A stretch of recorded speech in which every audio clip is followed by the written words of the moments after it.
Hi everyone, we're going to show you the process of creating the peer review for Mus2. First and foremost, you're going to download the audio file from your peer review partner's Dropbox link that they send you. And after you do that, you're going to go ahead and import that into Pro Tools. So I have a file right here, the stereo file, that I'm going to drag just directly into the Pro Tools list. And then I'm going to create a mono audio track. This is the one that will be used for my dialogue, and then while I'm at it, I'll actually create a stereo master fader as well, so we get all three happening here. Now the audio that you're seeing is just my my voiceover audio, just so I can do this podcast here. So, all right. So the first thing you have to do is just kind of play back, and we'll arm the track, and we can see level on our audio track, and maybe just adjust the overall balance between your music and your dialogue. There we go, that's looking pretty good. And one thing you're going to be required to do is add a compressor to your dialogue track. So I'm going to go ahead and apply the BF76 compressor here and turn up the input. We get a little bit of compression happening. Hey, get out of there. There we go, so that's looking pretty good. Maybe a little faster release just to kind of work with my audio. All right, so the next thing we're going to do is apply the ducking effect. Now the ducking effect is ultimately applied to the music bed track, where every time our dialogue, whenever we talk, we want the dialogue or the music bed to turn down. So we're going to use a compressor to make that happen. So I'm going to use the standard Avid compressor, the Dyne 3 compressor limiter, and this idea is called a sidechain input. So ultimately we have the dialogue acting as the input to the compressor. So every time that our dialogue talks, it will turn down the music bed. So normally a compressor listens to the actual track's audio in order to determine the amount of compression. Well, this time we're having it listen to something else other than the track that it's on. We're going to have it listen to our dialogue. So we're going to assign the key input to a bus. A mono bus is fine. And then we go to that dialogue track, and just like we would send to an aux send, we would send to that same mono bus, and we get the aux send that shows up. We're going to option click on that fader to send it to unity gain and put it into pre, so that way if we make any volume adjustments to our dialogue track, it won't affect that level going to the sidechain compressor. So once we have that set, then we have to go back to that sidechain compressor plug-in on the music bed and turn the sidechain on. That's a very important component here, is to press this key button. So now you can see that all of a sudden the compressor on this music bed track is actually listening to my voice. So now when I hit play on the audio, this compressor will kick in every time that I talk. So let's have a listen here.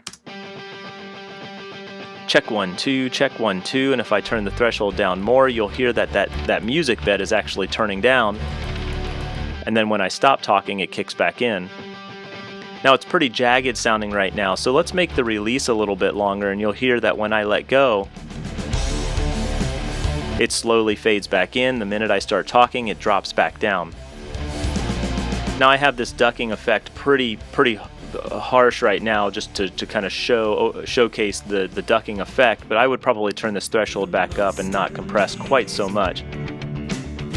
There we go. So every time I talk, the music bed turns down. All right. So the next thing we're going to do then is go back over to our music or our audio track and hit record and record our audio. So we're doing the editing, we're doing the peer review, yada yada yada. Everything sounds great. We have the compressor still working on our music bed.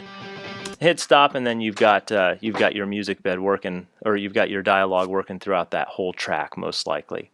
So then the last thing you need to do is actually create a couple things. You have to create a screenshot of the track.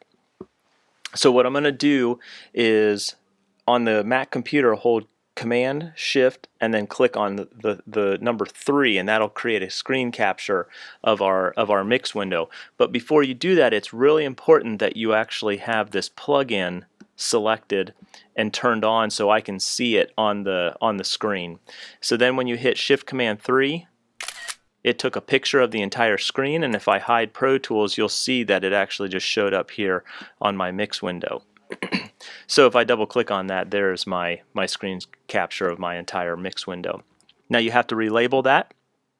So I'm going to relabel it as my last name, the person I'm reviewing, so I'll just make up Smith Review dash screenshot. Now don't keep that on the desktop, drag that back into your session folder so that way it doesn't get lost on the desktop. And then finally you're going to have to bounce to disk. Now I have to unarm the track, and we will choose, first of all, select the audio we want to bounce. So in this case it might be the whole dialogue track, because your dialogue might run over the length of the music bed. Choose bounce to disk. Now you're going to create an MP3 version of this file. It's very important. So 44 116-bit, and if you want a WAV file of it, that's fine. You could just choose add MP3, or if you just want to export the MP3, which is all I need, you can just choose to MP3. Now you'll want to label this your last name, Smith Review, bounce. And then that's going to go to your bounced files. Now you can choose to do an offline bounce if you want, if you don't want to wait for it, but you'll still want to listen to it, listen to the MP3 after the fact, or just turn off offline bounce. So if I just to choose bounce here, it'll ask me what kind of flavor of encoding I want for the MP3. You don't need a super high encoding. I normally do about 128 on this particular type of session. Highest quality is great, fast encoding it's fine. So we'll stick with the slowest encoding speed, and then you hit OK.